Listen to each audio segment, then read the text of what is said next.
What up? Good morning, or afternoon, or good night. I started trying to count after 3, and I was like, fuck it. We go. What's up? Welcome to another episode of Whoreible Decisions. This is your girl, Mandy B.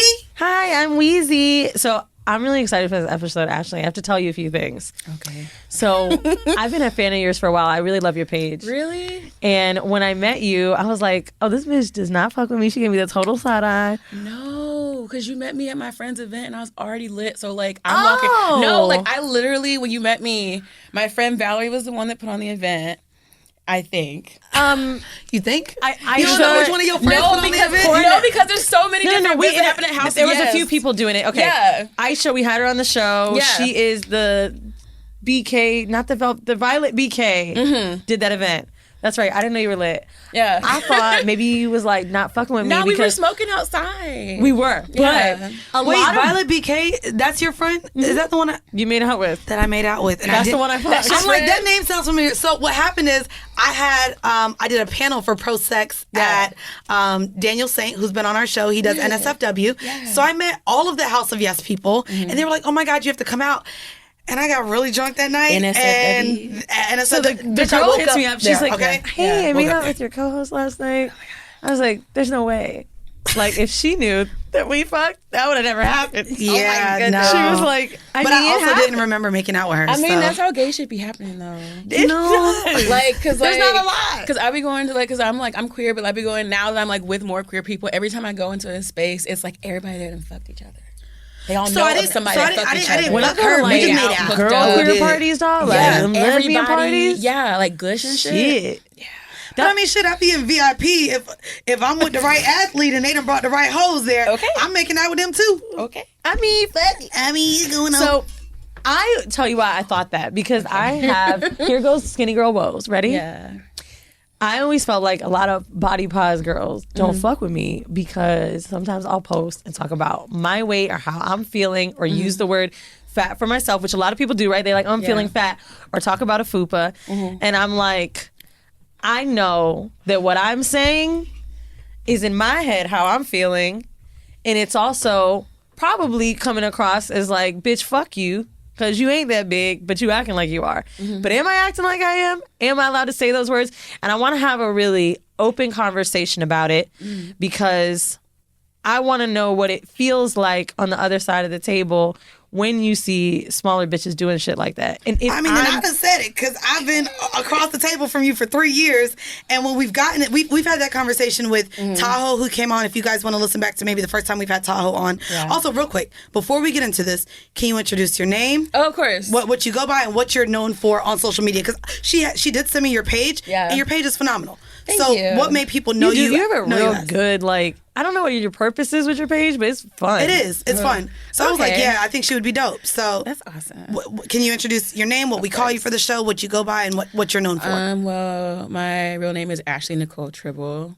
Yes, government. I'm trying to make it a thing to use my like middle name because I grew up in the time of like Jonathan Taylor Thomas's and like Sarah Michelle Gellar. So I'm like, if white people can use all 3 of their names, why can't I? And it's a good 3 name. Ashley Nicole Tribble. It's strong. I do like that. It's strong, but you never really hear a lot of black people using their middle name. But I will say a lot of black people have the middle name Nicole because baby girl. Yes, my middle name is Nicole. Yes, my mom's name is Nicole. Oh, okay. My cousin's name is Nicole. That's how I got mine. Sharon wanted to think Or you guys could be the same age and it was popular in that year. Wait, how old are you? I'm 29. 29. Yeah. Everybody middle name Nicole around here. Yeah. Okay. Names are popular amongst the year. They're trendy. Yes. Yeah. So that makes sense. And so what are you known for? I'm known for my page, AshleighChubbybunny, which as of like 2017 is when I actually started posting more things. But before then, I was known on Facebook for being a little bit more outspoken, writing essays, and then on Tumblr for basically just reblogging like cool shit that everybody liked, and then like talking about my experiences while I was in college. Is that your job? No. As of right now, my job is like freelancing on social media, but like that wasn't like, it's a job, but like it's not like a career. But I think, I mean, when you are really like known and centered on something, so I know you said 3 years, people have heard our conversation, but I think specifically with you, the Fatphobia I've never read about and seen so much more often than I would say maybe even the last 12 months, maybe even lower, like 6 months. Yeah. I feel like it's becoming very apparent. And I also see people saying that it's not real. And so that I want to talk about too. Okay. So that's really where I want to dig into that shit today. But for now, we're going to start with vanilla shit. So vanilla shit is our segment where we talk about sex in the news. This one was sent in to me by a friend, Marcus Sanders. Mandy's about to pull it up. Yeah, it's on I think it's funny. It's from queerty.com. Yeah. Yeah, it's a good site for gay news. And this one is hilarious.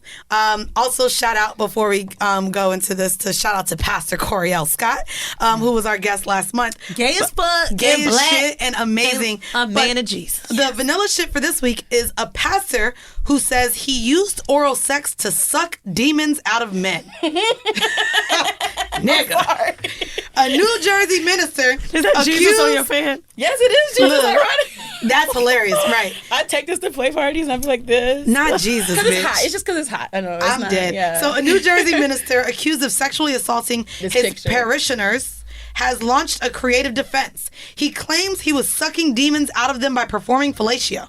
69-year-old Reverend Dr. William Weaver faces a lawsuit by 4 former parishioners, 3 men, 1 woman, who claim that the Presbyterian minister sexually assaulted them when they came to him for spiritual counseling. Documents obtained by Newsweek reveal that during counseling sessions, Weaver asked the 3 men to strip naked and lay down. He would then place an angel coin on their heads, as well as sacred stones on their hands and ankles before performing oral sex. Yo, honestly, if you dress it up with like the stones and shit, That's what I'm saying. you kind of be like, okay. like, Listen, Now it's becoming wait. a No, thing. but he says it came from something. Weaver allegedly told his victims that he needed to suck the demons out through their semen and that the ritual had come from Native American lore. Nah. At least one victim also reported Weaver kissing him on the mouth during the Did ceremony. you guys Nah. watch The Keepers on Netflix? Did anybody watch I that? haven't watched that yet. Yes, Do I you? watched it. Fabulous one. Seriously, really good and deep. Do you remember that he was saying that you have to suck out, or this is my holy water, or you embody the spirit of God from sucking my dick? Yeah, that's what they did on there. Nah, fuck this picture. I need to see That's a what real I picture said, of this this nigga. picture. Where this nigga? Well, we know Please he show white. He's not a him. nigga. Not doing this. Dr. William. Oh, I said Weaver. never mind. William I Weaver. thought it said Williams' Look last that name. I said, motherfucker well, up. Oh, he looked No, like no, he no, did no, it. no, no, no, no, no, no. Oh, That's yeah. him. He looked like he did it. Oh, they got him Man right next to the sucks evil church. spirit. Wow. Oh yeah, he looked like he's sucking dick. He looked like he did it. Look at that picture. He's like, yeah, I did it. He looked, oh my goodness. Sucking dick. So it's crazy because I just went on Grapevine. Shout out to everyone at the Grapevine. We had a conversation about how sex is more spiritual than we lead it to believe. Oh, yeah. Do you guys believe in sex, like demons? And I do. Not that they're maybe attached to your semen, but do you? I low key do as somebody that like frequents creepypasta and watch Top 10. So that's why I'm like dying right now because like what's creepypasta? oh my god. Okay. Right. I don't know either. Okay, I'm so like, like you guys all know. creepypasta is basically like it's a genre of like scary stories that like have it's like a culmination of urban legends, Reddit, 4chan threads, all kinds of creepy shit that comes from all over the internet, and people just literally engage in it and share it. And there's even like this thing that's like I think it's called SPC where they make up like actual fake monsters and characters that they talk about. Yeah, like creepypasta where they talk about like it's real, and it's like I just think it's so interesting, and I really love like scary shit, and the other stuff that I used to look at wasn't doing it for me. Girl, So I just fell in a hole. I fell in a hole of all of this stuff. Yo, and I want to like, get high. I'm and not never even watch gonna that lie. shit. I said I was gonna start doing some more reading. I'm obsessed. This started. I'm obsessed with it. It's so fun, but it's very scary. Do not watch it at night. I'm gonna like be that. real with you. Yeah. Reading scary stuff is actually worse for me The than videos watching. are worse. Wait, Yeah. there's Because videos. There's videos like too. reenactments. No, on YouTube sometimes, They'll, like, and then read like it. how they set it up. Type and in how, creepypasta like, sex. yeah. Let's make it relatable. I've never. Oh, you heard, thought I've you never thought it was seen- gonna come up? Oh, there's Stretching stretching party? party. Wow. Oh, That's about all it. that really comes up. Wow. So real quick, I want to read what it says. I'm into BDSM. Oops, sorry, Mama. Go ahead. It says I'm into BDSM, bondage, shit like that. Some people might find that weird, but I'm sure those people are into things others might find strange. So let's not judge. I mentioned this because it's important to what happened.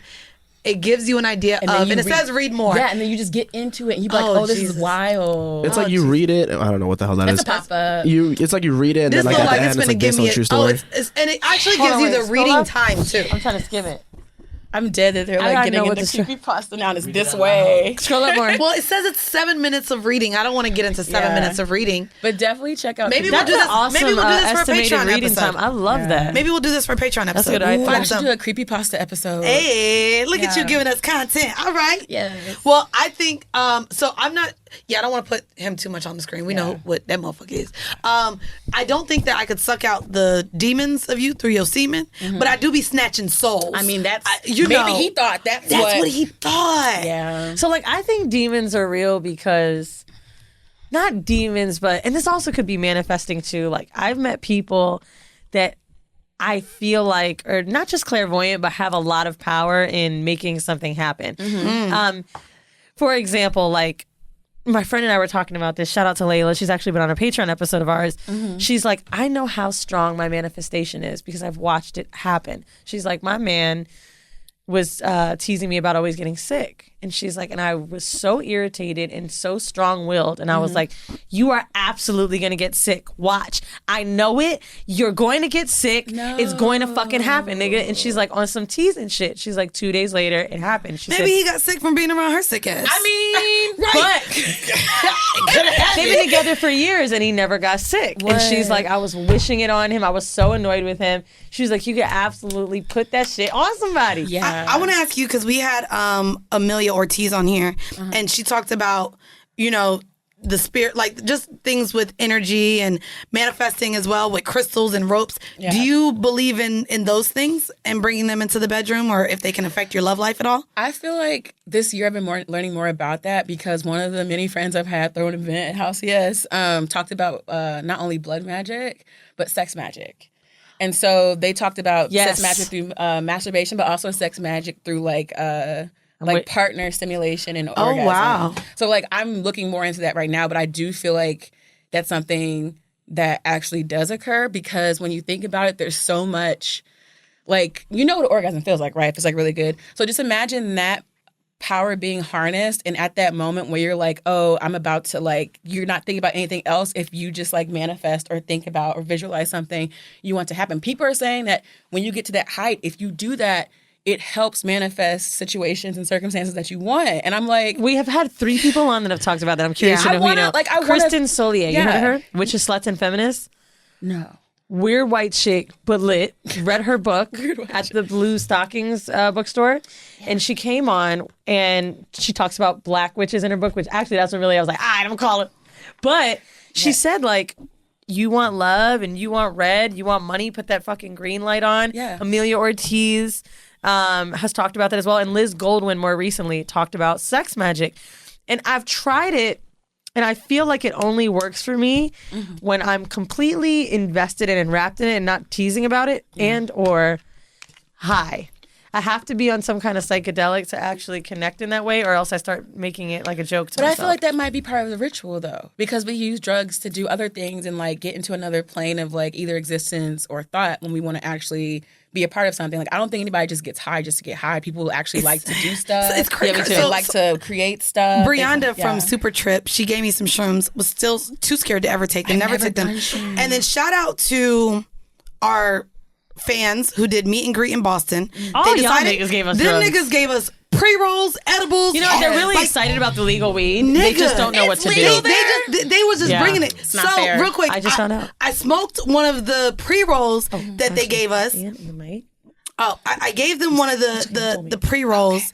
Well, I smoked one of the pre-rolls last night, and the way my motherfucking heart was beating, it was some indica. I don't remember what the fuck it was called.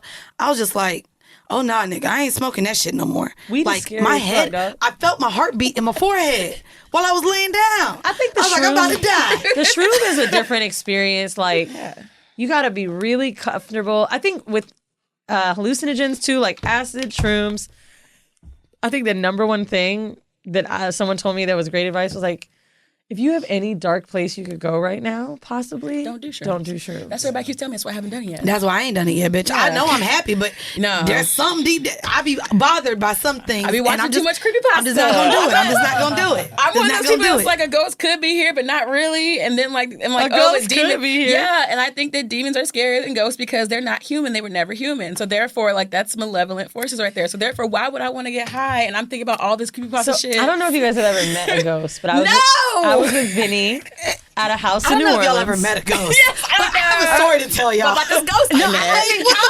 Bro. So we're in New Orleans, right? It's like this is years ago, now. maybe 6 years ago. And we're in this creepy ass house, and we were making jokes about how someone died there. Now, not only is that's New why Orleans, I saw that ghost. Right. Oh no, this goes real big. I know the lights turned off and shit. So hold on. If you've ever been to New Orleans, you're a New Orleans listener, right? There's a lot of voodoo culture, a lot of spirits and things like that are always talked about. And this house was very old, and there was this box. I want to say it was Latasha. And so Vinny opens the closet, and he said, "That's the dead bitch clothes." I was like, "Yeah, Nah, bruh. Nah. So Nope. we're joking around, but the house was fire. It's like 6 bedrooms, French Quarter, like old shit, right? We're with a bunch of friends. So we come home. Our house is the only house on the block where still. Okay. So. Oh, I'm sorry. No, it's okay. We didn't know. He's listening to it. Okay. So the house is the only house on the block that the electricity went off in. And I was like, what the fuck? Turns out it's just an outage in this one electrical box. Bro, we trying to go to sleep. Latasha is running through the house. Nope. I'm in the bed with one of my friends, right? Shout out to Donaldo. No. We're sleeping. He's like, bruh. I was like, yo, it's out there, isn't it? And he was like, I mean, it's so late. What are we going to do? I was like, you know what? I could live with the ghost. Vinny comes upstairs, high as shit, talking about, babe, just relax. Just don't bother her. We're in her space. No. We're violating. If we just act like we're fine, she's going to be fine. I'm like, someone bruh. get me a Xanax. Bruh. No. He legit made us sit there. He's like, yo, we called Airbnb. There was nothing else that weekend. We were fucked, right? Nah, bro. So I said, well, what are we going to do? And he was like, we have to let her know that we're here, establish our presence. We was Googling how to talk to a ghost. He's like, and let her know that we come in peace because, bitch, we've been talking shit all day. I was like, all right, fine. We get a candle. We're all in the fucking kitchen trying to let her know we're chill. Don't you know at 10 a.m. them lights turn back on? Randomly. Not by calling electricity. This was like 7 or 6. Well, we all went to sleep, woke up, it was on. I'm like, yo, Latasha, chill, bro. I'm cool. She was real. I'm just trying to think about how y'all like explain that to Airbnb. Like, we need to move because it's haunted in this bitch. Oh, like, I y'all just need to, like, complained go ahead. about the electricity.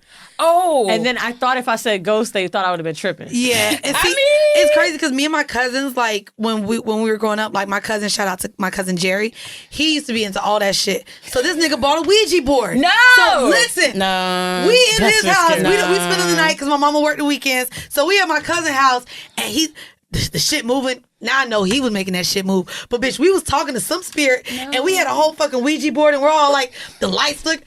We used to do this lights shit. flickered? Listen, yes, but I don't know if he just set that shit up. My cousin Jerry used to be into all this shit. And we literally had a Ouija board. And mind you, this was the time. Y'all know if y'all been listening to the podcast, I used to be into Charmed like crazy. So like, I was into all that shit. We was like calling into succubuses and all that shit. And I was like, oh, bitch. We letting the demons into our lives by bringing them through this Ouija board. Because you bring them from like the other realm they in the Ouija Another board. dimension. And people don't know how to man. and people don't know how to like cut that connection either. They'll be freaked out by the Ouija board and they'll just like throw it away or something, and the spirits will still be there. And listen, as an adult, now fuck that. The Ouija board They'll is these do what? niggas And they're there? What'd you say? So like when people like start freaking out when the board starts to move and shit start happening, they like will like be like, nah, like we're not doing this, and they don't know how to close the portal, so the thing will still be there. You know what this remind me of? Devil dick. Hey, I'm scared, dog. Listen. Where did I go? This creepy Nah, boy bro. don't bring spooky shit. we was gonna talk about Big Bitch Revolution. I'm sorry. I'm a spooky big bitch. I'm sorry. I bring that everywhere with me. No I'm bullshit sorry. though. When that shit is real, people know it's real. I Yeah. called my homegirl, Amelia. We just brought up Amelia Ortiz, and I was like, yo, when I was depressed, I was like, I'm not feeling too good right now, and I don't know what's going on, and I just kind of feel like there's this like target on my back. I can feel this weight, and she's like, no. Like, not even like I'm saying anything crazy. Yep, absolutely. And maybe somebody put it on you. Yeah. She was like, I can tell you how to break it, how to cut those cords, how to cleanse yourself. I was like, yo, can you recommend me somebody? I'm freaking out. And she, like, with no because I'm making not a joke, but like, yo, I feel like blah blah blah, and she's like, yeah, probably. How do you close the portal of that? I'm asking this. So I'm asking this not for the Ouija board, but I feel like Devil Dick does the same. So Dick. That's very important. So I cut 24/7 off. Me and him no longer fuck. Yeah. And since then, I've had niggas who can't stay hard in condoms. They that's just gonna be like me. I've been trying to find other like just casual sex partners, and literally since I've cut him off, it's been 3 niggas. Sorry, and I don't know if it's because them niggas just don't want to fuck with a condom. I don't know if it's the liquor. I don't know if my mind is fucked. Close the like, portal. No, let's go. Close the portal. How do I close the portal on a Devil I don't Dick know how to bitch? tell you because I'm coming out of my own Devil Dick situation. Bitch, I close the don't portal. like showed it on my Instagram. This nigga, like, somebody was like, maybe he's a sex Bitch, demon. he's a sex Maybe like you Let me manifested tell him. you, I've Lord, literally Father tried. God, Listen, I want you to hold on. come down. This is how bad it's been. I've literally tried to fuck 3 niggas since cutting this nigga off in October. It Niggas happens. don't stay hard in condoms. Nigga, then I told y'all, maybe in another episode, Patreon, I don't know. A nigga paid $1,100 to fly me to Denver for 12 hours just to get dick, and I was gonna go. Nigga, I got stuck on the runway for 3 hours. When I tell you, I've been trying to get dick from niggas, and since I cut that nigga off, I have not been able to fuck. So how we close the portal have on a Devil theory, Dick, bro? but I don't know if you wanna because hear I'm it. No, dealing bitch, with what's the the theory, same bitch? What's the thing. theory, bitch? Close the So portal. didn't actually, cut the I don't portal know if off. you've ever heard our show, close the but portal. Mandy be Don't do talking this. about how she fucked married niggas, and I got a theory. Here we go with the bullshit. I'm serious. No, bitch. I got a theory that someone prayed just like J.R. Smith's wife prayed for you to get. Somebody prayed in their Fuck front outta seat. here.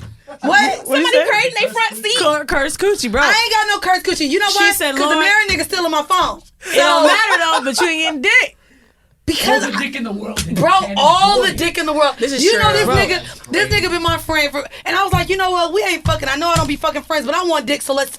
And I couldn't even get on. Dude, What do the any fuck? of your married guys you Sometimes talk to dildos have aren't Spanish the wives? Because they best. definitely did. I don't even know these niggas' wives. I don't know the name, how many kids they got. We If don't they talk Latina, about it. it probably is definitely real. Because them Or bitches, Haitian. Listen, God do damn, not I need get to- Latina bitches off your side, They'll dog. find you. They will. Damn. And them All bitches I was know like is- full court. Who? I need to close the goddamn portal for the Devil Dick. I feel like that's what I'm trying to do too, because what I talked about on my Instagram when I called that dude out was I was like, oh, this is a musician. He has like, this is the best dick I've had like in months, like all year. Like if I had like a little Shout out to Sis Spotify. saying months, because bitches be like Yes. years my whole life. She was like months. Yeah, but like I done broke the it goddamn was mic. kind of like a Spotify playlist. If you like think about your dick, like your little plays of the year, Spotify end of the year wrap up. Like I probably had 4 decent dick Yeah. appointments, but then like when I have one that was like Your it Spotify happened, wrap up. Yes, it happened for a month, like your Slutify wrap up. Like for a month, like it was solid, just like demon dick the entire time. Now, like he would demon come over. dick. What is demon dick to you? Demon dick? I honestly think that after years of joking about this, I manifested him. And so every time you say your friend's name, I keep having flashbacks about him because those names are so similar. But I'm not going to name his name. But like what ended up happening was Shit. he was always like on time to my place. He would always show up. And like I knew that was a bad idea.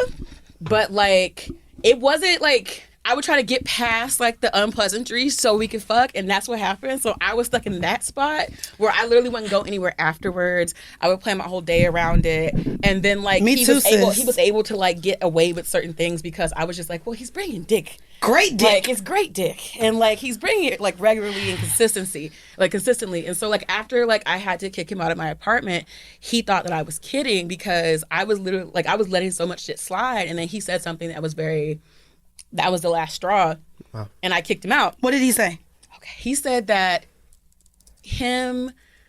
me not being able to finish that time was not his fault because larger people take longer to orgasm. Oh, bitch. Excuse me, say what? He said Yeah. what? He said that me not finishing, like me not having an orgasm, was not his fault because larger people take longer to orgasm. Now, bitch. Oh, no, bitch. That And nigga he would have got sliced. In my life, I've never Let's put ever, a spell on that nigga. like he Open said, the portal Talking back about up. spells. Talking But I'm about trying to spells. close that portal right now because now I'm like Bitch, fiending. what I'm just did like, you I do? can't that's text crazy. him. Don't text him. Don't Now, talk to him. this is what I gotta know. Yeah. You are very loud and proud about when you don't appreciate shit or I whatever. am. Did you could you almost not talk? Nigga, I would have, what? No, it was just like, it was weird because the way that I explained it to my friends the whole way, I would tell them the stuff he did. how and they'd long be were like, y'all sleeping with each a other? month. A whole month of just like me seeing him more than I saw my friends, like, because that's all we did. And so like what ended up happening was He said what? yes. I have never. But like every time he would say something, it was worse than the last thing he said. And my body was like, I was having visceral reactions to it. But I'd be like, is this the time you're going to kick him out, Ashley? Is this the time that dick's not going to be enough? Is this the time you're going to be like, niggas this are is over? trash. They're trash. You know, and like I know this is 2020 episode, Yeah. but y'all ain't learned shit. They still have it. He's 31 years old. This is Girl, how he that lives- don't mean shit. This is how he That- lives his right. life. So like, I was like, why didn't I say anything when he showed me that he had only $11 in his account? Why didn't I say anything when he bitch. was like, he was a broke nigga too? That's why I told you I manifested Nah, that that dick because was I would real always good. joke about I like, know it oh, was good. 'cause that's all he had. So that's He was when trying I to told move him. in. Yeah, so that's when I said like, oh, like when I would actually mention hanging out with other men, he was like, or talking to other men, he got self-conscious because he knew that's all he had was just a dick. So if somebody else's dick is coming in, he's like, oh, I don't understand. It's like, we're not together. This is not exclusive. But he has said things that I felt were worse about it. He's made rape jokes. He's made other things. He said other things.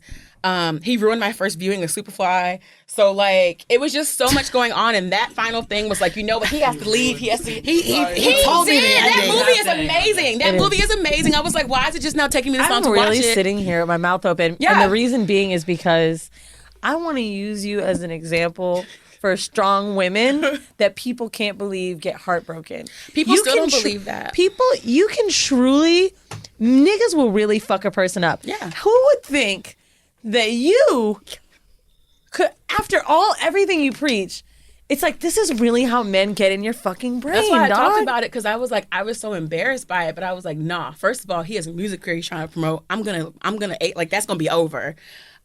He also has ties to Zoe Kravitz. So I was like, that's definitely going to be over because she about to be our Catwoman, whether or not it's going to be good. Why the fuck are you speaking about her? And then on top of that, I wanted people to know that even if I am somebody that talks out about what I want, how this platform or whatever, or this perceived amount of like confidence, this still happens to me too. So it doesn't matter like where you're at in life or like where you think you need to be. Niggas really ain't shit. But it's And not so, only like, niggas. I would say it's people. Like even with this platform. I'm sorry, man. We talk about. I feel triggered. We you know, we come on this platform. We're almost 3 years in. Yeah. And there's even still some. I went on a podcast. It may have been actually Tahoe's or you know, and we openly talk about claiming the slut title and the whore title and all these things. But even to be introduced as a hoe. Yeah. Like people don't like that. no, and I'm Yeah. more like, don't demean me because that's a word for men to demean me. So when a man says it, I just feel away. But it's crazy because at the same time, I am on this platform. Yeah. Also, even with weight, like I've had people, you know, talk about my weight and certain things, and I've discussed my journey. But the same way he said, you know, well, it takes longer for you to come because of your size. And that I've had wasn't the niggas problem. who have like, well, can I fuck you before you lose the weight? Wow. Like, and Yeah. have said things like that, and it's just like, you do come off really strong. So to know that someone mentioning something about your weight has an effect on you, I commend you for It being got him open and kicked out of my apartment. Like Yeah. I love kicking people out of my apartment. So Bitch, I I'm love like, blocking people. You have to get out. You have to leave. I was like, you need to leave. And I even like had this whole. It was like this whole fucking like Angela Bassett monologue because I'm telling you, like, we had just got done having sex and I'm just now wrapping my head around the fact that, like, oh, he really not only came on my ass, but, like, I didn't come.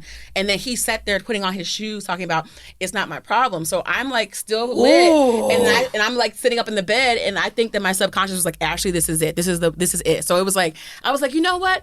I was wondering how long it would take and what would be like the final thing to get me to kick you out of my apartment and never see you again. And that was it. And that was it. 100%. And I was just like, how fucking dare you? You have nothing. You literally have nothing. And like the fact that this is what it took for me to kick you out, I was like, I'm embarrassed, but I was like, you have to leave. I don't want to see you again. Do not contact me. Do not come to my apartment anymore. He thought I was kidding, so he tried to kiss me before he left, and I said, please leave. Do not come back. He called me and proceeded to harass me from that Thursday all the way to that Monday. Texted me, let's fuck. Are you really that mad? Are we breaking up? Oh, all I said was this. He doubled down. All I said is that this is why it takes fat people too long to come, and like it's science, is not me. That's why they have terrible. That's why I don't believe in science, bitch. Yeah, Told you, fuck that shit. No, he's Right this when is she a, said he it, I don't was like, know here we go. science. He don't know science. Can I ask you a question? Can I ask you a question? You're 29. Yeah. This happened recently. Yeah. Has any other man in your life ever said anything regarding sex and your weight, Almost or your definitely. weight and your attractiveness to them? And can you share some of those things that were said? Most definitely. That happens, like, especially since now we're using like online apps and stuff, and then sometimes in person. I successfully picked somebody up in person at the beginning of this year, so that's why I thought, I was like, oh, okay, I can do this. But then like, but face. It happens. But then like when I would get approached by people on dating apps, or even not even that, because that seems to be an issue in itself. When I talk to people, they kind of expect me to put in the work. So therefore, I've heard it shouldn't take all of this to fuck you. You're a fat girl. What? This one guy actually yesterday told me, he read my OkCupid profile, and it was like, I don't want to be an experiment. Don't talk to me if you're not used to dating women like me. And he was like, I don't see you as an experiment. I have. He said, I have other big black girls. That's what he said. He was white? He's white.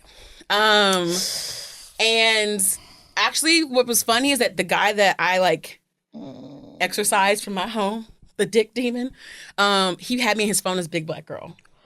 And I saw it. You saw it? He's not black. I saw it when he like screenshotted me when he was trying to like tell me that I said something I didn't. I was like, Big am I really Black in your Girl was phone your as name? Big Black Girl? And so like, I have so many feelings that I feel like I need to get out, and I they didn't don't fuck the think that nigga. they have to speak to me respectfully because it shouldn't be all of that to fuck me. That's what they This usually is try. why That's what they it's say. funny. Mandy and I had a conversation, and I think Yeah. it's because she doesn't fuck white dudes. Yeah. I do from time to time, right? And I'm always like, I hate the word BBC. And she's like, I don't know what the big deal is. And now it's hitting me a little bit. Mm-hmm. It's because if I hear that word, Yeah. I've never heard a nigga, like I've never heard think of black men say that. blacks.com. You feel like white men are saying it, like white men are saying the color. I just have a few things to say about this nigga that really trips me out. We got to get off of it because fuck him. I was on IG Live the other day where this dude was like trying to troll me that had no picture. Yeah. And I was like, it's always these poor niggas. And someone said, stop trying to weaponize the word poor. And I said, I'll tell you why I need to. Because it's facts. Having $11 left is poor as fuck. And nigga, you have the nerve to bring you and your dusty dick over here and tell me niggas would pay to fuck me. This is true. And I worked in you're a dungeon telling where me? niggas literally put my toes in their mouth and paid me for that. So it's just like, why do you think that you're better than me and you only have $11? It's poor niggas, I'm telling you. And then like on top of that, what he would do, he also tried to get on me because he found my Instagram and he was like, body positivity. I thought that it was like all right, but now people are just thinking it's okay to have heart attacks, and like I just feel like you're playing a game. Like, don't get me wrong. I you're saw getting that paid. Jillian Michaels recently said that. Let's talk about that. So the horrible decision for this week is, can I say the word fat? I Of course. never thought that I could. Big old fat dick. I thought Shit. I thought fat was like a bad word for me to say. I thought you use other verbiage like do big. See, I can't even say it. Do fat people not like the word being called fat? And like, can you explain just the journey of fat? If you've always appreciated that word, if you've used other things, like, yeah. I think it depends because there was a pivotal moment for me in college where they had the Love Your Body Week where this was the first time I ever saw a woman that was bigger than me in her underwear in public. So it was like a demonstration on campus where everybody made signs and stuff. It was a part of like a different organization on campus where they would all go out in their underwear with signs and like basically tell people that they look amazing and like that they should love their bodies and stuff like that. And I was like, this is amazing. So I went out there and I like took off my top and like I had my bra on, but I was just like, this is cool. Like, and I met a lot of different people that way. And throughout trying to understand more about that and then becoming a like officer in the feminist organization on campus and doing a lot of unpacking because that's what it required, I became okay with the word fat because it's what I felt physically described me. And up until that point, I would hear it and it would feel literally like somebody was like poking me with needles. And that's not like a Because when I claim. feel like I hear the word, Yeah.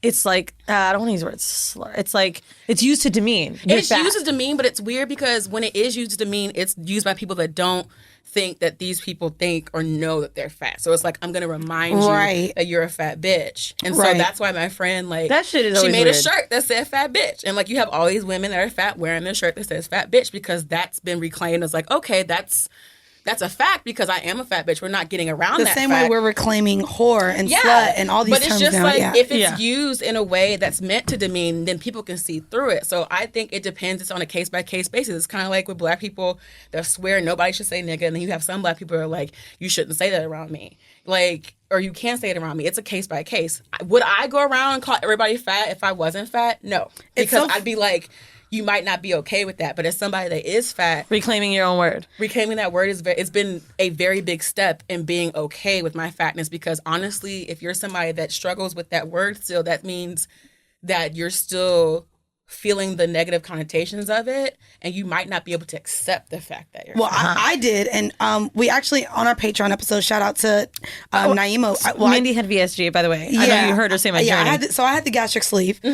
So I went from 230 pounds. Mind you, I'm 5'1". So I went from 230 pounds, and I vary depending on my cycle or time of the month between 150 and 157-ish.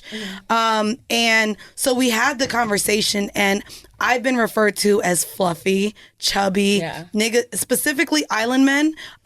Used to love to just rub on my stomach and my rolls and stuff like that. And that always made me uncomfortable. Does that make you uncomfortable? No. I hated it. I think it doesn't happen enough. I think that's weird because they try to pretend like the rest of you's not there. So... Because I have it's funny that you say she hated it. One of my friends who's big always says she loved it. Because it makes you feel more present. So, like, you can kind of tell. I think it might be coming from a point where you're like, I feel like I'm being fetishized. That's where I come from. So there's a thing. If it's like, you can always tell when you're being fetishized during a sexual situation. You can. When they only focus on, like, certain parts of your body and talking about your body in a very fetishy way. Like, I can... How do men celebrate your size without making... Body worship. I feel like the kind of body worship that I go through... Because that, to me, is body worship. No, it's different. It's different from you massaging my body or you being a lover who is just like, I love you any size. All my like hoes and shit, they're, mind you, I've been fucking them for 10 years, 6 years, 7 years. So they've been with me throughout all of my weight gains and losses.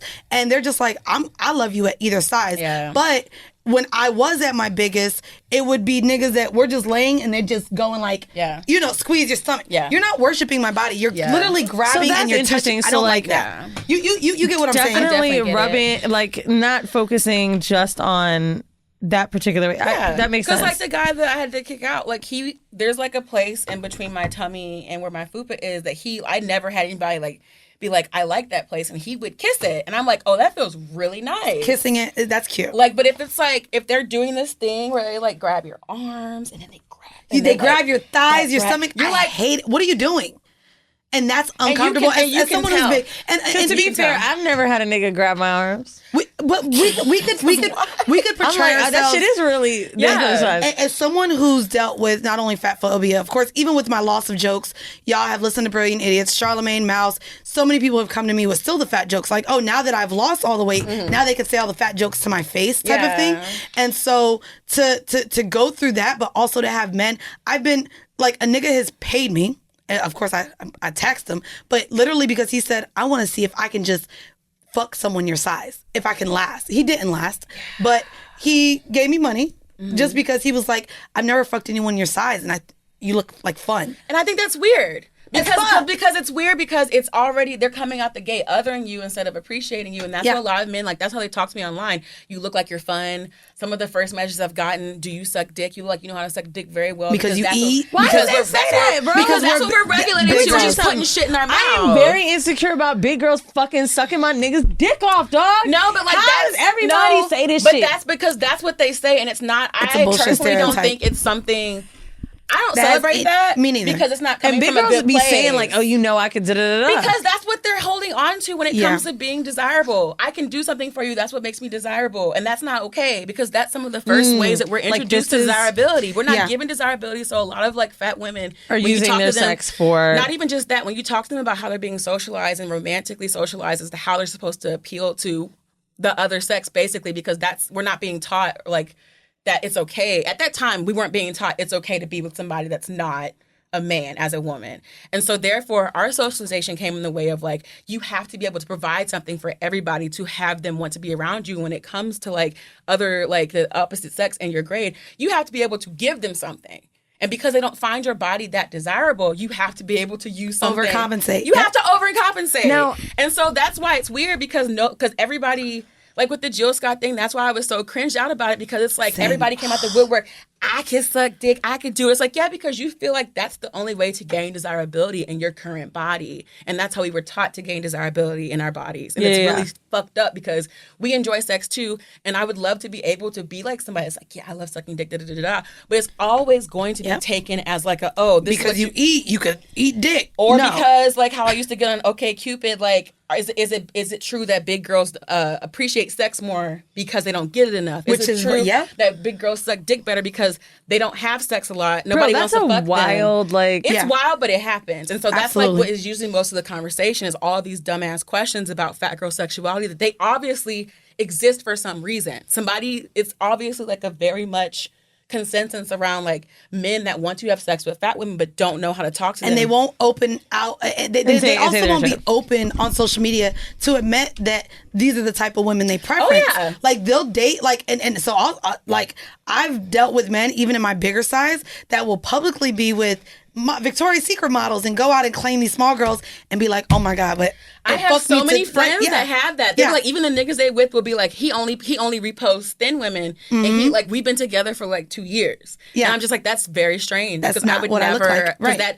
because they would turn it into like, oh, that's just my social media. Why are you bugging? Especially when Tumblr was like really big and easier to reblog certain photos and stuff.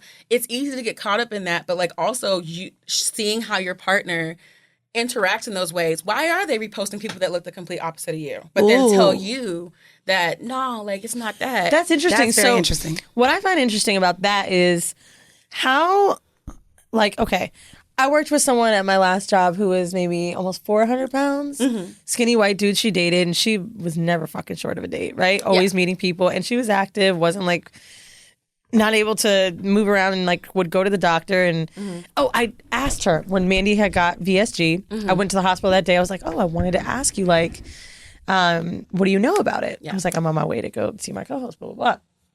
She's like, well, I know that my doctor told me I was healthy, and if I wanted to get it, I could, and I chose not to. And she's like, and I sometimes feel like because I am bigger, people always wonder why I'm not getting it. Yeah. And she's like, and it really drives me nuts that like I can go to a health professional that tells me I'm okay, and people still feel like that's the choice I could make. First of all, your friend's lucky because that's never the conversation or how it goes when you go to a doctor if you're 400 pounds. I was going to say, even when I was growing up in middle school, I was labeled obese. They go by the BMI scale. Even though I had thighs and hips, and to me it was proportionate, I've always been told from when I was in maybe 12 years old, because I'm obese on this BMI scale, that I risk high cholesterol, I'm unhealthy, I have sleep apnea. And they say a scale that was created in the Middle Ages that only was for shorter people in a certain region of the fucking country. I mean, I'm sorry, of the world, and was used to keep track of that population's like health status, is still being used today. I wouldn't even deny. I wouldn't even go as far to say that. Honestly, the BMI is weird. Well, not only BMI. Because I've gone through this whole procedure of losing weight, and I have 2 friends that have done VSG, well, 3 friends who've done VSG, one who did VSG and the gastric bypass. I know that as someone who's been considered obese for pretty much majority of my life, there's no way at 400 pounds a doctor is saying, oh, well, you're healthy, you don't really need it. Yeah, because they don't care. They're a doctor, which I still think is weird when they do speak to fat patients. She's tall too. They do. They're not thinking of like you're fine. They're thinking of like preventative measures for whatever, like insurance, whatever the fuck. So like they're usually more in like you can come in there and not even be seeking anything that's weight related. Like when I went to a doctor, I want to say last summer, and I was like, oh, it's like a public doctor's like through the community or whatever. I went in there for like a blood test because I needed to like get tested and stuff. And this woman literally was like, okay, well, obviously we need to sign you up for a gynecologist visit and then a nutritionist visit. And I was like, what? I'm so serious. I never went back. I still get emails and phone calls from them to this day. My first ENT, I had tubes put into my ears because I have very bad sinuses. I talked about it on the show. So I went in there for my tube. Both of my ears got infected, so they had to drain it and then put the tubes. And mind you, he's an ENT. Yeah. He goes to ask me if I have snoring problems. And I'm like, I was gonna say you have sleep apnea because you fat. so that's literally that is a thing, isn't it? Literally, A lot of people that are not fat have sleep apnea. right. It doesn't. Yeah. Right, But it they can say do with that your weight loss can help. You said you stopped storing. Well, the people around me, yeah, I have. But I mean, I was able to sleep. The sleep apnea is that you can have shortness of breath. So it's not even really the snoring, but it's more so that when you're sleeping, if you're big, if you're large in size, that while you're sleeping, you could miss a breath and you could probably die. Like, So you could here's stop the interesting thing, right? Because the sleep apnea thing, if it was true, or the snoring, and you stopped when you got your VSG, you mentioned that. How do like doctors, in essence, figure out if they can help you, and how do you want them to speak to you? I would ask. I don't know. Because the nutritionist thing, I think, is too far, but the sleep apnea thing, I think, is. Yeah, but skinny people can have sleep apnea. The thing that went even further, not just though, a weight is that thing. she didn't even make the appointment for the gynecologist, but she made sure to make that appointment for the nutritionist. She was like, oh, I can't really do anything for the crazy. gynecologist because she's not here today. Because it was like after a certain time, like, oh, but the nutritionist is. So you went out of your way to make the doctor's appointment for the nutritionist. And it's wild because, like, I'm looking at you and I'm like, and here's another thing that's like, I really want to talk about is like, oh, how could they have said that? She's not that big. Because the what thing is that big and who defines fat? Because in my opinion, I've been seeing fat phobia and I'm like, I think it's real. Yeah. But then I also am confused because I'm like, I saw some girl like, you ain't that big, to a girl that was big. And I'm like, I just think it's weird. What is it? Tell us what it is. I just think it's weird because there's this, it's what a lot of like fat women currently deal with in our community of like, well, I'm not that big or I'm not that far gone or I haven't let myself go that bad. So there's some redeemable quality. I used to hate when people refer that to me. Yeah. And so when it's that. like, so when we kind of wrap up the conversations in that, it's not about like, oh, that being fat doesn't come with health issues, because everybody that says and claims that, and just that's the blanket statement and leave it alone, I feel like there's some element of truth to it. I'm not stupid, but to make that the cornerstone of whether or not I deserve respect as a human being is the issue.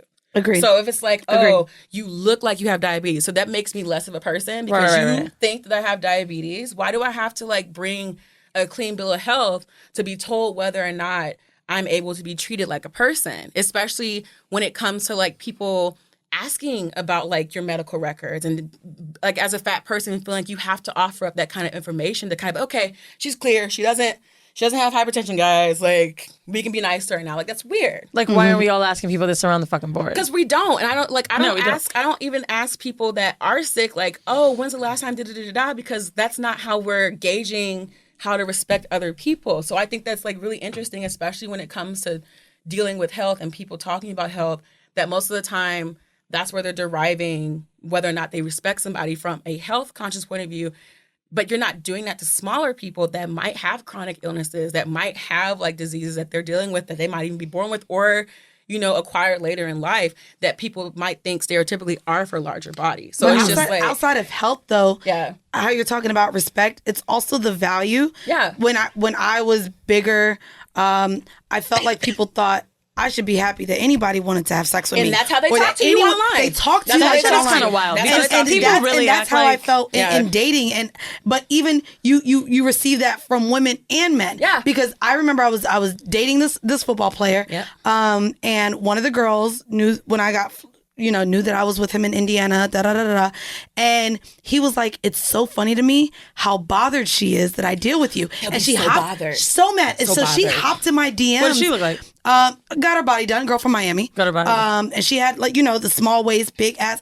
Her whole body was done. Made one be pressed. And he laughed. He was like, "Yo, she's known other girls I fucked, but now I don't know why it's you. But you bother her so much." So she slid in my DMs and literally trashed me because of my size, my weight, and like I don't know why he would want you if he's fucking me and all of this. Yeah. And so even as women would come to me and be like, "How dare you fuck her? When you're fucking me and I look like this." Yeah. So you get it from the other women and the men. Because those are the ones that like to perpetuate that and then act like it doesn't exist when you say something about it. Like, what are you talking about? Fatphobia doesn't exist. Don't get me wrong. I've seen men, obviously, my whole life. But definitely I've seen women do it. Women do it all the time. Women do it so much. They do it all the time because they're like, it's different, especially like, which is sad because we're getting to 2020, but like the fact that like that is still something that women internalize as I'm not as bad as this person, and there's something missing from me because this person that I find desirable is also dealing with this other person that I find undesirable. I have a question right when we're on this topic. I was Googling fat phobia and like hot takes on it, and I want to know this one. And I've seen someone say it to Mandy actually, and I don't know if you responded or not, but it was in our comments on her VSG episode. Someone said, no, it was a big chick that wrote a blog saying, no, I'm not fat phobic because I'm fat and want to lose weight. Nah. Can we talk about that in confidence and what your opinion is very on quickly for you. Wrap it up, sis. No, Wrap it but, up. I mean, but seriously, that is something that people throw in your face It's internalized. when you lose weight That's all as it a is. confident person. No, That's all it it's is. internalized because you can still be fat phobic and be a fat person. That's how you could be anti-black and be a black person. Sure can. When you want to separate yourself as far as possible from this community that you are very clearly a part of because of negativity that you feel is attached to them living the way that they exist. So, and I deal with it a lot. That's why I've had to actually start unfollowing people that start that, because I'm not against intentional weight loss. I think that conversation needs to be more nuanced than it is. But if we were You're not against it. I'm not against it, but I also think that if the right conversations surrounding fat phobia were happening before this surprise intentional weight loss, it wouldn't be this much of an issue, because you have a lot of influencers that make their platforms, that make all their profit off of our community and never once bring up the existence of fat phobia. They just talk about, oh, I have this new dress from the new Anthropologie line because now they're size inclusive and it's really cool and it's the ugliest dress I've ever seen. But then they'll turn around and come back 6 months later and they've had a surgery to make themselves smaller, and we're just not supposed to address it. You've made all your money off of this community by telling us how we should feel and how things are going for you. But see, you're that's not the talking conversation about, where I'm interested. It's like, just okay, talk about but fat why phobia and what it can't is, and then you be okay. So like a VSG, that's because to me, I feel like it's very unfair. To me, I did say there was maybe a false pretense of confidence fully because what people were saying to me, as far as the woman in my DMs, as far as the men wanting to only have sex with me because I was a certain you didn't feel like dealing with it no more, and I didn't but also living in New York, it's the wintertime. Boots don't go up my calves. Yeah. I'm not fitting jeans. Jackets and layers are not closing because of my weight. And so even though I have this confidence because I am who I am, and I'm still bagging niggas, I'm still doing this. So how can we have intentional weight loss? How she's doing it right now. But right. But you said that girl that posted it and then got a surgery, you didn't like that. But then because she came out of nowhere and just expected us to just take that and not have any kind of conversation surrounding it. But we got to sit here and talk about all the different Fashion Nova hauls she doing with the plus size lingerie, and we all know what that means. Everything is more nuanced than a lot of people in the plus size influencer industry want to act like it is. It's always cause for a conversation because we're not allowed to have those conversations. I've never had a conversation with another fat girl that has been as honest as the ones that I'm having now, because it's always like, well, maybe it's just, I just have to go and run around the track and maybe things will change. But no one's discussing how things are supposed to change. Girl, I did Slim Fast. Yeah. I tried to change my diet. When's the first time you took a diet? When's the first time you ever put on a diet or was on a diet? Oh my God, in middle school. When I was 8 years old. I was going to say, when my mom would take me, and mind you, my breasts started filling out quicker than they should have. I had hips, I had thighs. So these conversations, when I went to the doctor, my sister was smaller.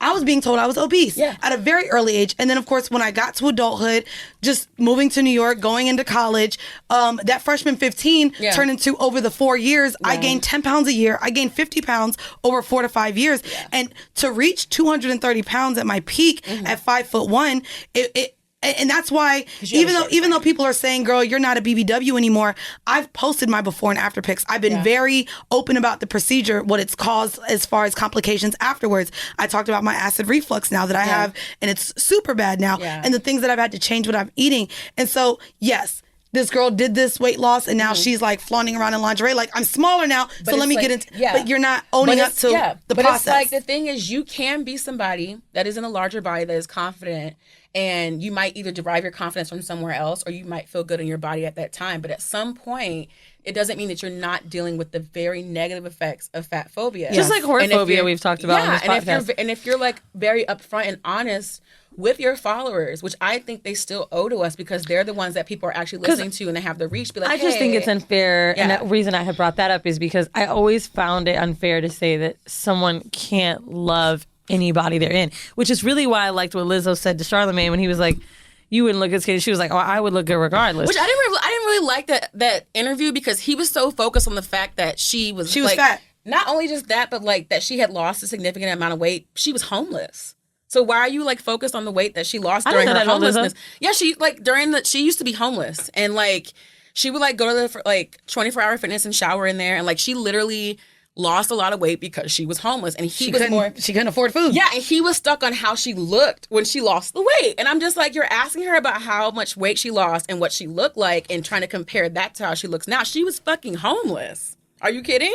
So it's just like he's more focused on the weight loss than the fact that she didn't have no food to eat because she was homeless. I watched that entire episode because I was like, okay, all right, because all my friends were like, did you see it? Did you see it? I was like, nah. So I watched it. I honestly don't think they focused enough on her music. They focused a lot on her body. But then what I really found disrespectful was him focusing on her weight loss during her homelessness. I think people are obsessed with focusing on her body because, one thing I want to talk about that I know you're going to disagree with, but I want to talk about like fat phobia trolling. One, if it's real, how it opened everyone's eyes with Lizzo's shit.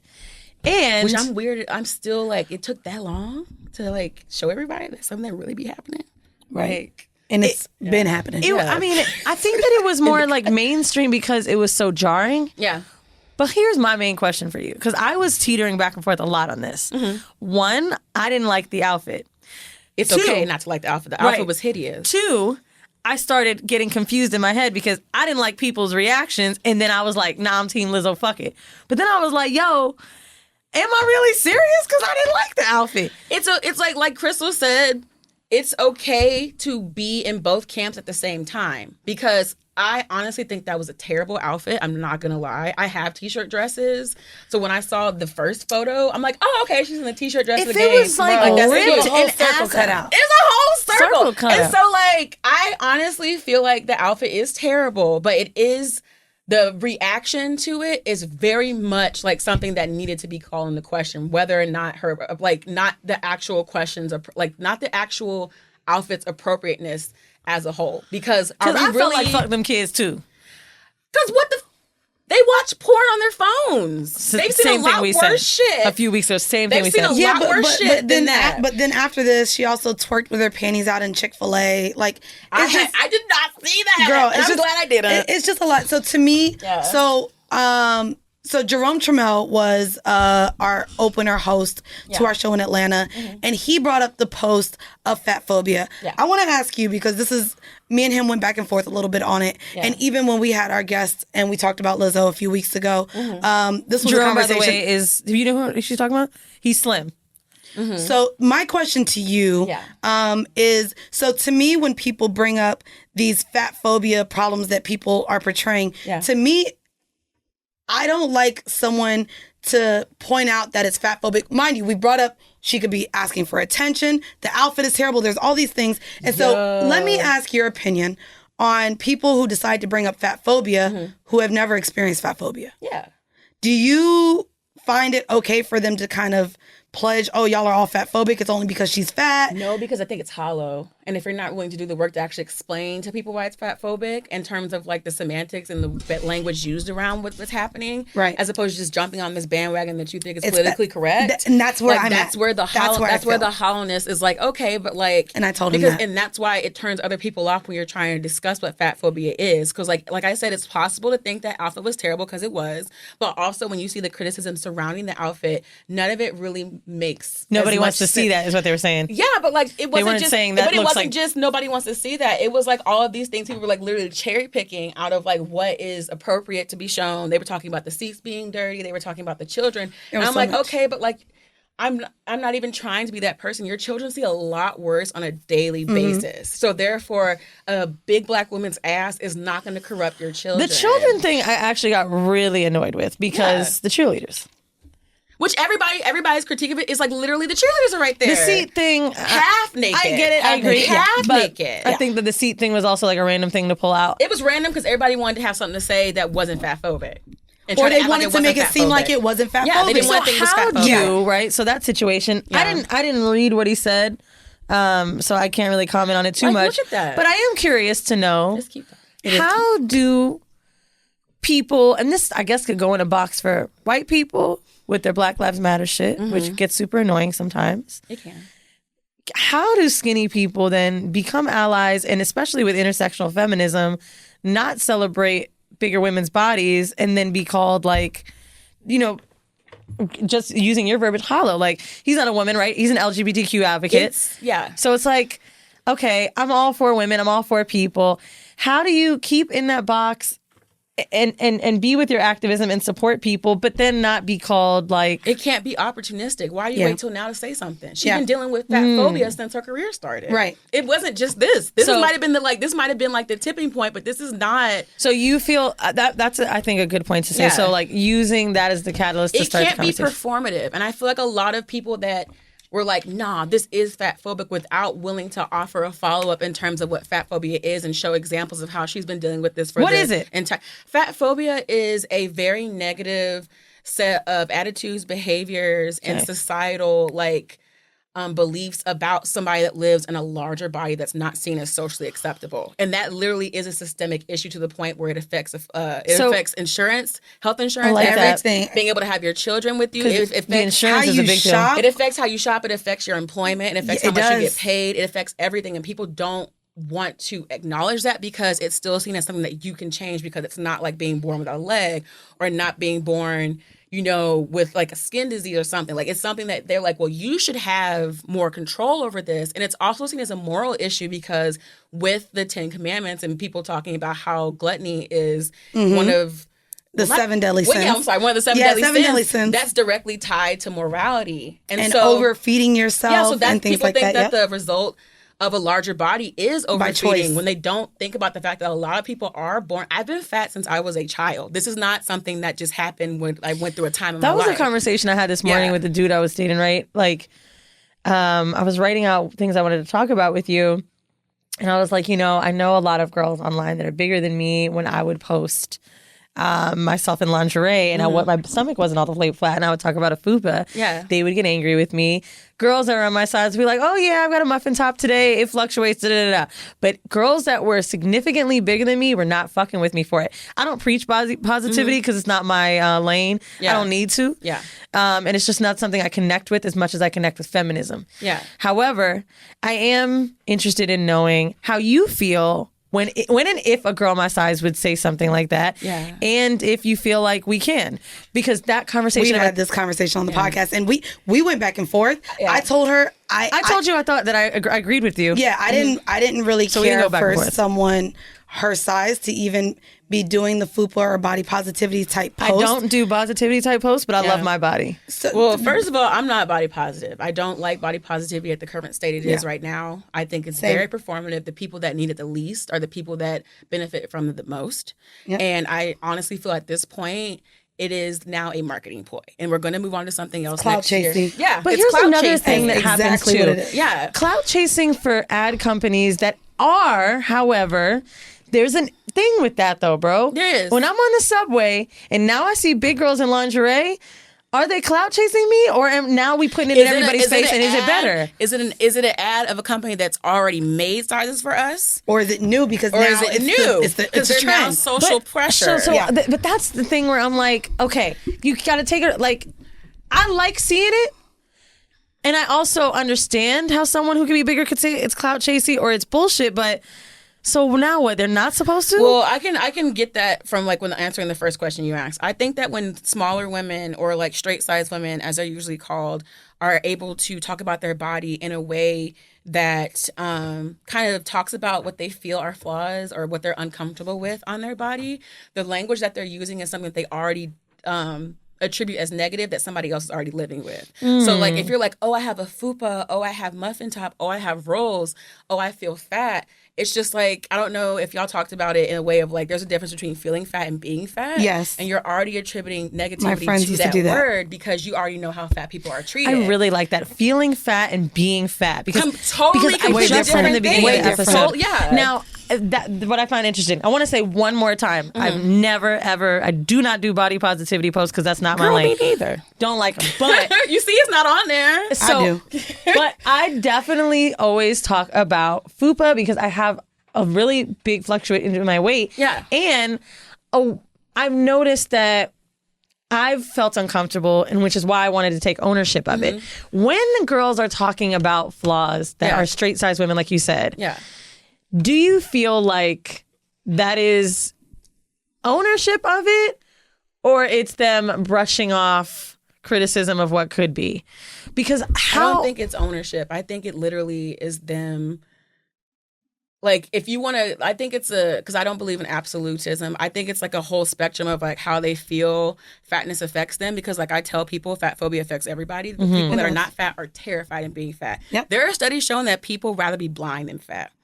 And would rather have other terrible things happen to them physically than to be fat, because although people want to deny fat phobia, they know what fat phobia is. They know how fat people are treated. They know how fat people are viewed. It affects you mentally, systematically, socially. So that's why when I was like, it's not fair. I feel like restaurants are the worst. They're the worst because it's purposely set up to not have fat people there, especially in New York when I moved here, and I would make fun. I was like, look at that slim ass restaurant. There's like 4 chairs in there. Bruh. And it's like this small, but it's like tables. It is set up in a way to where fat people are not allowed to participate in society. And if they have a problem with it, they need to go lose weight so that they can conform to what society thinks is acceptable enough to treat them with respect as human beings.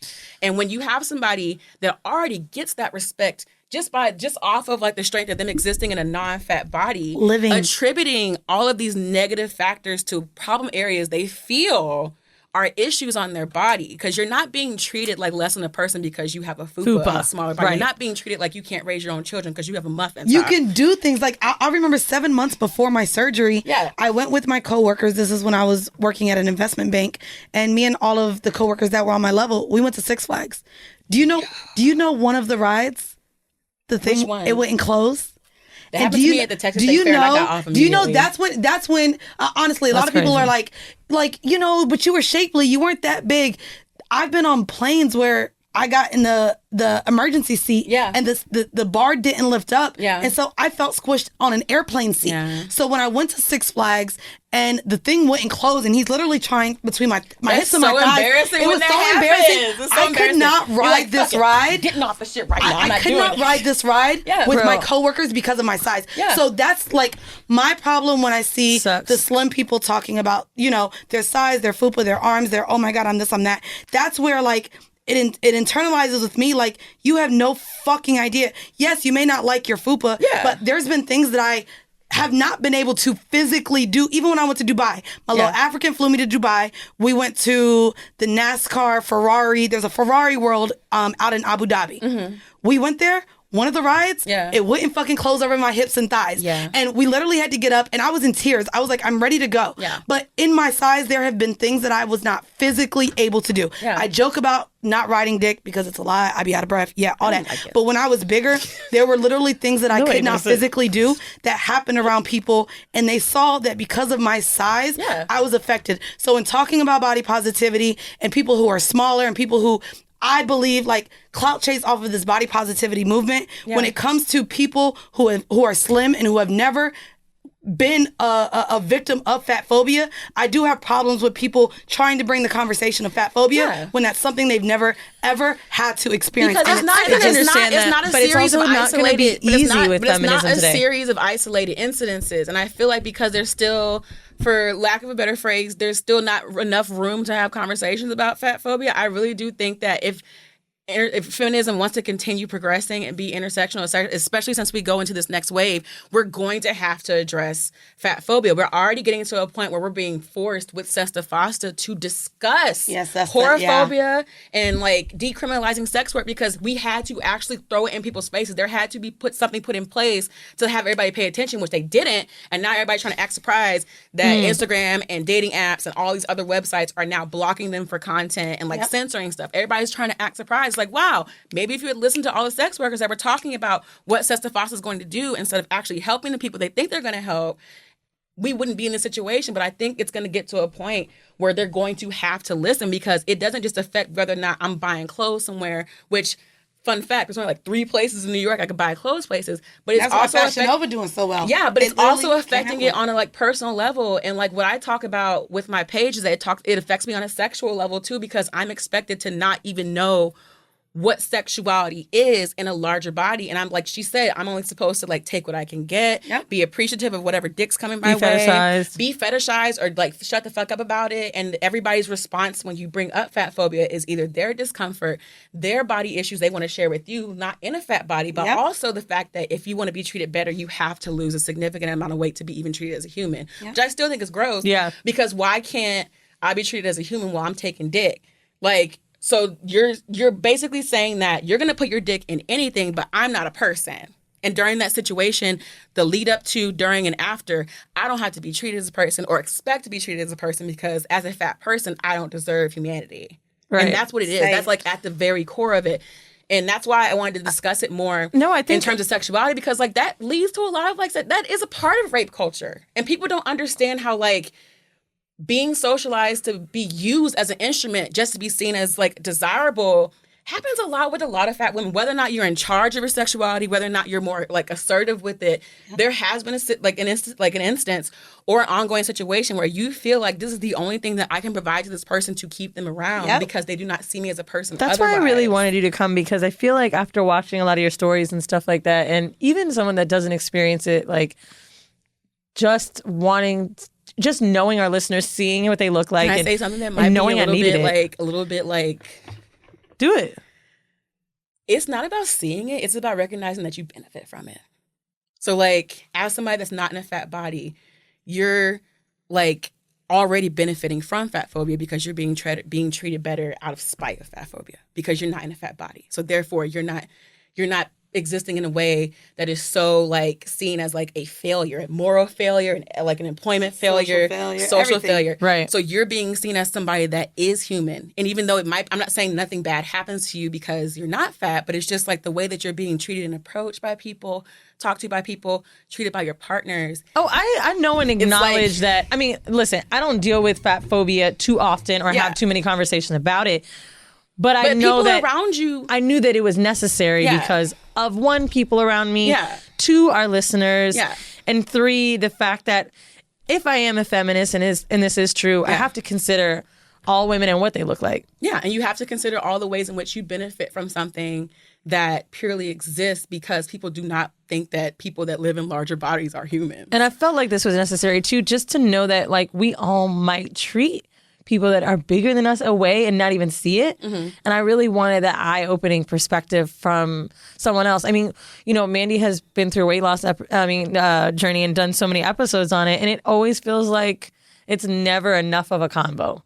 Because at the end of the day, I go through instances all the time where I'm seeing it happen, whether niggas is talking about big girls, whether it's online every day, just the fucking Lizzo wave. Like, it's all of the fucking time. And it's like, especially after that shit, I was like, I just want one more where people can actually know and understand how it feels on the other side, because I don't know, right? And like I said, when I say fupa and things like that, it's not a guilt trip to make someone feel bad for me because I don't need it. Yeah. I'm just saying I love and like my body the way it is. But also when you are talking about your body, if you're not in a fat body, as a feminist, you have to think about whether or not that's something that is born from misogyny or fat phobia. What, the way that I like my body? The way that if you might have an issue with your body. Because I don't. I love my body. Because a lot of women that aren't fat, they're dealing with their body through the lens of misogyny, not fat phobia. I think the only thing about my body, no, not to weight, I bought tits. And I know I wanted them and I wanted them for myself. But the older I get, I also know why. I'm like, I know it wasn't a man that made me get them. Yeah. But was it though, low-key? It's okay to think about it. Because did I feel less desirable because I didn't have it? Yeah. And like, I definitely think that that's the one thing, not particularly weight, but definitely getting it. And I'm super happy I got it because I feel very sexy with it. But I've never been a girl with curves. I've never had a big ass. I've never had hips. I've been teased on this show for not having it. Like that. And I'm not doing that on some victim pity party shit because I already know that but that's misogyny though. But that's also in my mind, like the way that I think that some skinny girl shit goes just like, oh, well, I'm not curvy enough and da-da-da-da. Because we've all internalized misogyny. Right. We're brought up within misogyny. So if it's like somebody telling me they don't feel like their curves are big enough, their ass is not big enough, that's something that's completely different from like fat phobia because it's like you're dealing with your body under the umbrella of misogyny. That's a lot more interesting because I've heard people say that's skinny bitch woes. I don't call it that anymore because I do anymore, but I still be with the shit. I think it's valid, still say that shit. but I think it should be looked But at I do from think another. the misogyny is I think a it should be great. looked at through another lens because it is through the lens of misogyny and not something because I'm only saying that because that's usually what's used as a rebuttal when you say, "Hey, I don't like being treated like shit because I'm fat," and then they be like, "Well, I don't have an ass, and all the boys in high school only talk to the curvy girls." Like, yeah, because those are the ones sucking dick to get liked, and you probably didn't have to. So it's just like you. I've never used not having curves as a way because The way that braided my hair did fucked it. either way. The way that braided my hair did it, and it was a very awkward 6 hours. Bitch. I do feel like I'd be mad about how I've been mad at like, oh, I wish I had this, but I don't think I've ever weaponized it like a nigga don't want me because of this. No, because what's for me is for me, bro. See, look, you use the word weaponized because that's what they do. Yeah, they do. They do. Look at me on my fake woke I know, shit. you're not fake woke. I'm just saying through the No, I am. conversation, I see the wheels turning. I am fake woke, bro. No, I see the wheels turning. I see like you're like, oh, that's interesting. Oh, like okay, because like I'm not saying that thin women don't have woes. I'm just saying that they're completely different from what something else might be doing. So like if I came up to you and let's say you were like a white woman and you're just like, oh, I just deal with so much because men don't respect me and da da da da, and I'm just like, okay, but just that's something that would usually be used in response to like a black woman saying like, hey, when I go to work, I have to change the volume of my voice. I have to code switch. I have to make sure I wear things that don't show off my curves too much. Right. Because it'll be seen as inappropriate. You definitely I have to wear taught a work me wig. something today, and I think the biggest thing that I'll take from you that I will change up about what I do, I always say feeling fat. I mean, obviously, I'm not saying, oh, I've definitely said I feel fat, and I've never thought about what it would feel like for someone else to hear that it is. But it's in my mind how I'm feeling. Even when I'm on my period, I'll use that word. Like, I'm feeling fat. And I'm definitely not going to do that anymore. I appreciate you for that. I want to get into the hoe mail before we get out of here. This one is good because it actually kind of stems to even what you said earlier with the broke nigga. Oh my God, So this is a hoe that deserves it all. Hey ladies, I just want to start by saying how much I love y'all. You've talked me through a pretty painful and dramatic breakup earlier this year, and now you're teaching me about this whole life and all the craziness that comes with it. Dating has been a wash for me lately, sis, me too. I'm not looking to be in a relationship with anyone at this time, but I do enjoy getting to know new people and going out on dates. Here is where the problem lies. My last relationship was with a man that didn't have much of anything. He was always in debt, never had a car, and had some pretty bad addictions. Oh, God. I stayed with him for over 3 years because I felt like I could help fix his situation. And because the dick was so bomb, in all capital letters. It always is. Need me. They have nothing else. Obviously, I couldn't. We broke up, and 4 months later, he's engaged to a white girl. But that's another story for another time. Send us pics. Anyways, I'm 23 years old, college educated, attractive, black woman that pays for my own car, apartment, and student loans. And I have a pretty great job at a nonprofit. Basically, my ass is deserving of a man that matches my energy and has the means to improve my life. However, all the men I seem to attract are typically broke or lack ambition of any kind. Oh boy. You've done at least 2 episodes on sugar dating in the past, but seeking arrangements is whack. And as a black woman, finding the right sugar daddy that is willing to consistently spoil, mentor, and isn't just wanting a pay-for-play situation is hard. Outside of sugar daddies, how do I position myself to receive the abundant blessings of 5 niggas that are willing to simply show me the finer things? You both seem to do it with ease, and I know these men exist here in Dallas, Texas. Can't wait to see you guys at the 2020 live show. Love, a broke nigga magnet. Come on, Dallas. They do exist in I'm Dallas. from Dallas. They do exist in Dallas. What, broke niggas? No, like men Sugar that are daddy. like, I was they gonna got say sugar money. daddies do, but also They got I know in money. Texas, specifically Houston, you have a lot of the oil money down there. I would say here's something that me and my friends talk about. And you don't have to go out and buy luxury items, but I will say you do attract what you put out.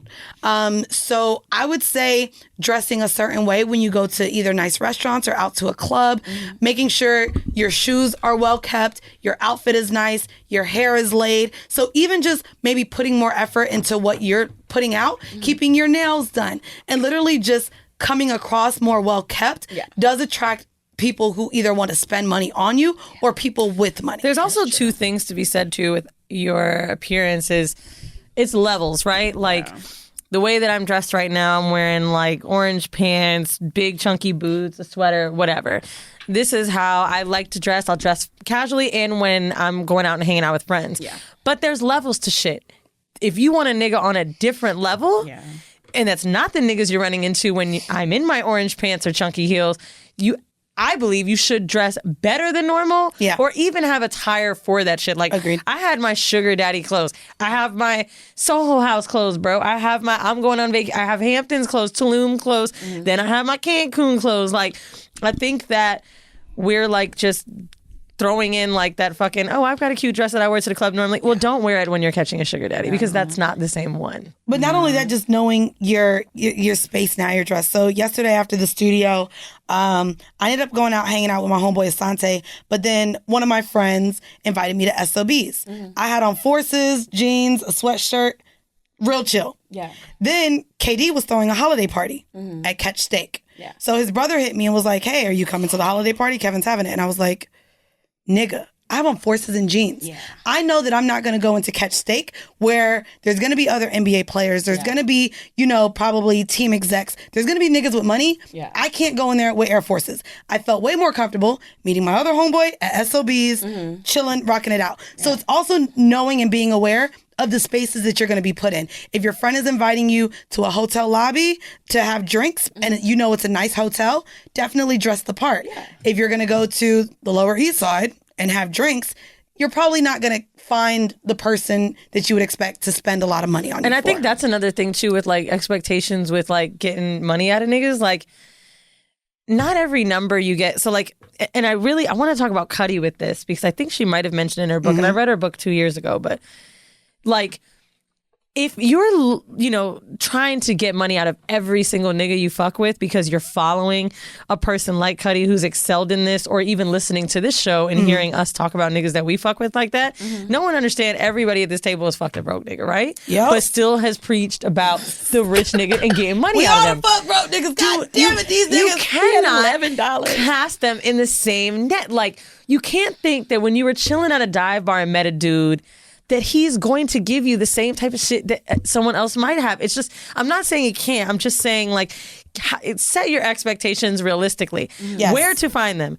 Hotel lobbies are like the number one place I've always read online that's like across the board what they've said is a thing. But you want to be careful with that. Yeah. Yes, because so there's undercovers a lot, specifically on the West Coast. In LA, of course, Vegas, it's kind of, they don't really do it too much. But in LA, my friends would go to the nice restaurants in hopes of finding someone. And even sitting at a bar, they got called, there was an undercover cop because they will look to see if you're trying to, sell yourself. That affects trans women as well. They'll just be saying, you heard about that woman that was just staying at the hotel and they were like, obviously you're here, and they kicked her out the hotel and arrested her. Oh wow, I didn't hear about this. Yeah.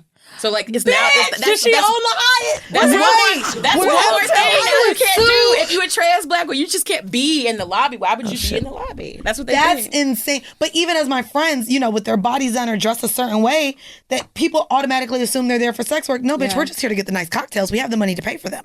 But and that's been something even being with my friends where we've been looked at and we'll be like, oh, they think we're here working, even if we're not. We're just there to eat good food. It happened to me one time where I realized the dude thought I was a hoe, and when he thought it, I smiled and laughed because I couldn't believe it. I was at Hunt and Fish in New York. Oh, bitch, that's the number one place for sugar daddies, though. Hunt and Fish. Well, if you're in New York, Hunt and Fish is where you go to get them, bitch. I know, but look, even our cameraman is smiling. That is the number one restaurant in New York. Meal. It's the number one restaurant. I was I was suited when I was working in tech, and I came in there, but under my suit I wear like maybe a lace like thing under the blazer.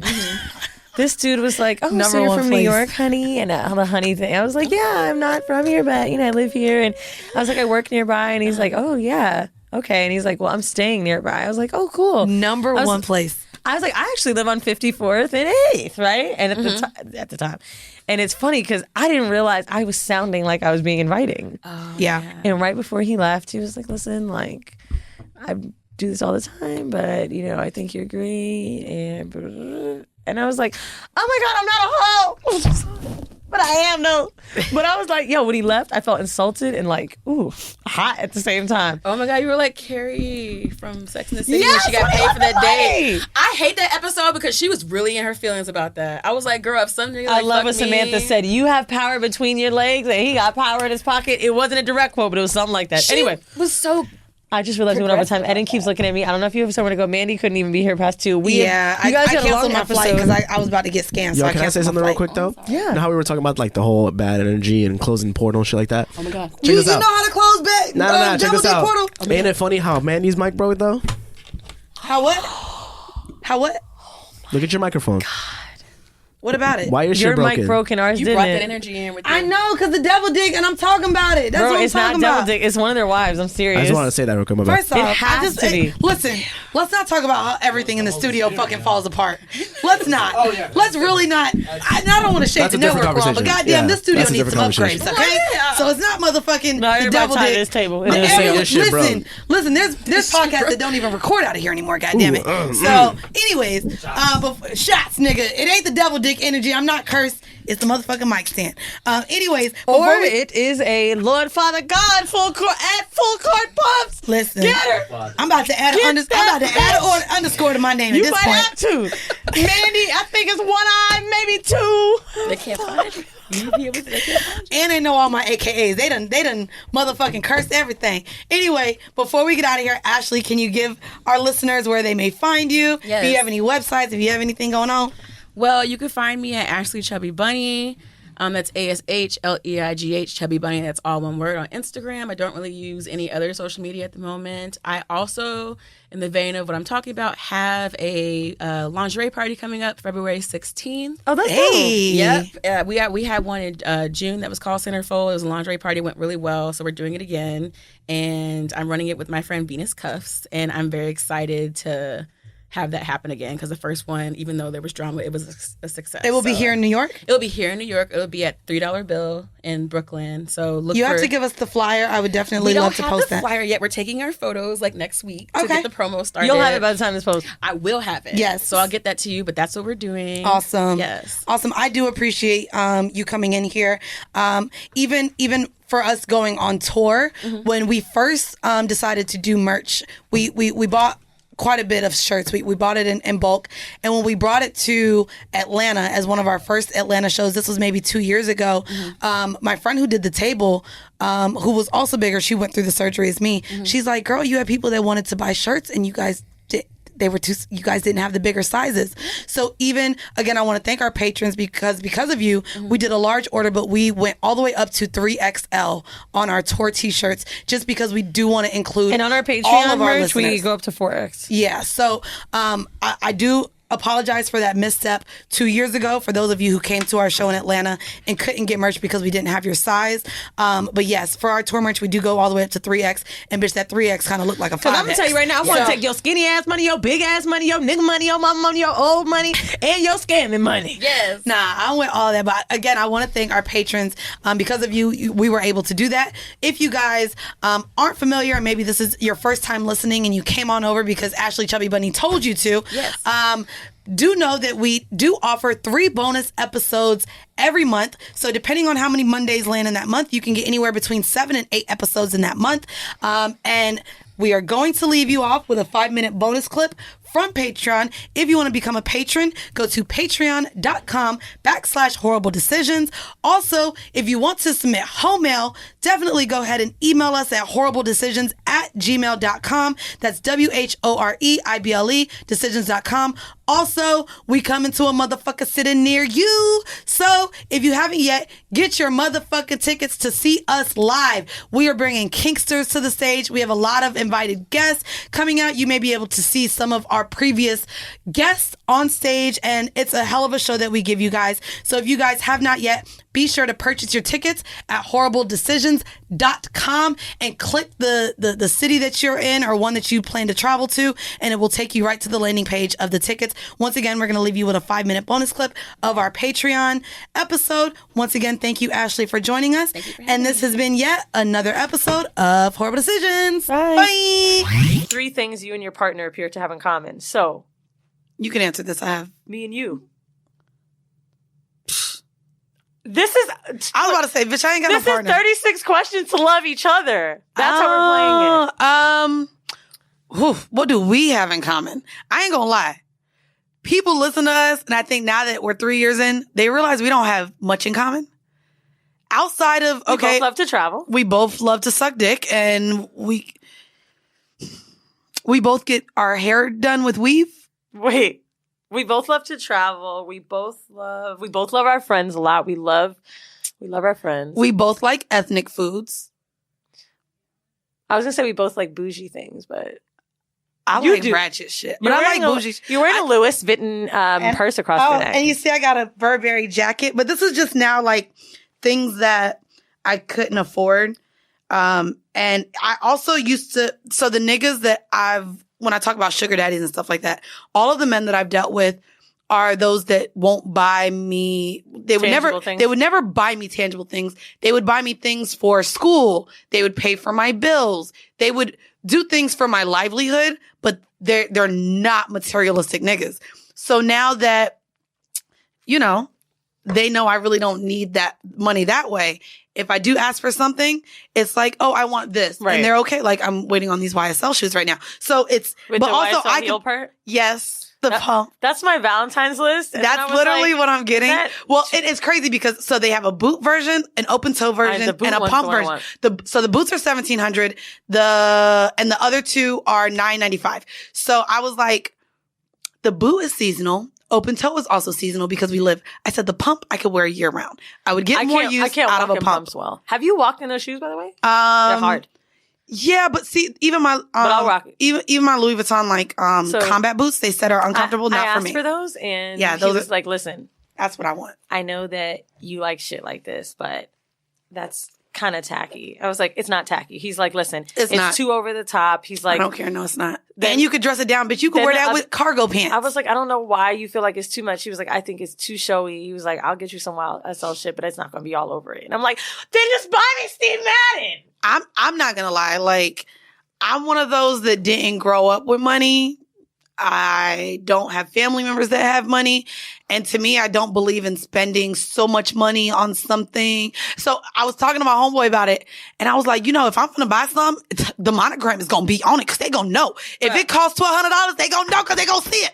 I don't want just a black leather something. I felt like the YSL heel was tasteful and not that much. Yeah. And he's like, no. He was like, real niggas know when you have a certain kind of... I'm like, well, I don't know. I don't know bitches that walk down the street with... Well, actually... The YSL does have the very round front with a certain kind of thing. But anyway. Nah, bro. Okay. 9 is for what in your life do you feel most grateful? 10, if you could change anything about you were raised, what would it be? 11. Take 4 minutes and tell your partner your life story in as much detail as possible. I think that's a good one too. If you could wake up tomorrow morning having gained one quality or ability, what would it be? Can I get into my side fake? Yeah. Oh, so I would want to be able to teleport anywhere in the world. Wow, mine was totally different. Mine was... I'm thinking of magical powers. What abilities are you talking about? I was going to say I would want like one quality. I would want to be like super strong. Like I'm trying really hard to like build strength. Like that's something that's so important to me, like being able to lift myself up, doing certain shit like that. And I feel like a failure every time. And so like my IT band's been fucked up. I haven't been able to work out. So it's all upper body. I'm gaining weight. That's funny because bitch, I can't do pull-ups for shit. Like my upper body strength sucks, but my lower body, these thighs strong. My lower body. Most people are. I can squat and do mad shit with my lower body. Yeah. But that's how I have a lot of lower body strength. Except I still ain't riding dick. 13. If a crystal ball could tell you the truth about yourself, your life, the future, what would you want to know? I know about my life. I don't believe in learning about the future. No, I don't want to know about the future. I was going to say the same thing. I don't want to. I don't want to know about the future. Actually, the only thing about the future I would want to know, if I could specify, I would want to know when or if I'm ever going to find love. I would want to know if I'm going to be like Oprah and just care about my money and my career, or if I'm genuine. Oprah has a love. Yeah, Stedman doesn't really count. Why? I don't think so. I think that they're just... She chose her partner. Yeah, I don't know about that. I just think it's... People say that. I don't believe that. Yeah, I don't know. But okay, my mom thinks she's fucking Gail. Okay, well then... Oh, no, me too. But then Tracy Ellis Ross. in her 50s, fabulous, but still no partner. The same for Maya. Beautiful, bitch she ain't never with a nigga either. Chili. I don't want to end up like Chili. So I'm not going to lie, like, to me, if I could specify, I want to know if I'm ever going to find love or if love just is not in the cards for me. I would want to know that. So I can get off these fucking dating apps and stop shooting my shot in these niggas' DMs. So I would kind of want to know maybe when I meet my soulmate, like, for example, let's say they say it's in 2025, I'm gonna be like, okay, I'm going to like do all the gangbangs and shit I need to do now because I'm going to meet my nigga in 2025. But maybe if I know I'm going to meet my soulmate this year, bet I'm gonna slow down. But if my nigga... Are you? I'm going to race to that finish line, bitch. But, I mean, I'm going to be like, ooh, he coming. But if I know that I may not meet my soulmate for another 10 years, I think then I would stop putting so much emphasis on, you know, my dating strategies and the time I spend going back to men in the past or trying to meet new people that can mean more to me.